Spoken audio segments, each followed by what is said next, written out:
Eu vim falar de uma pessoa que é muito especial para mim, minha namorada, Lilian, que eu amo muito.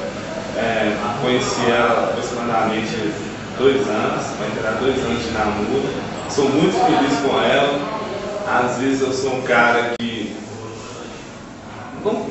Às vezes eu sou um cara que deveria dar um pouco mais de atenção para ela, mas não falta de tempo eu não dou. E eu queria que ela soubesse, através dessa mensagem no vídeo, que ela é muito especial para mim, que eu amo ela, e que ela é a mulher da minha vida. E que se eu quero construir minha vida, se eu penso em casar um dia e constituir minha família, espero que seja com ela, porque nós já passamos muitas coisas juntos.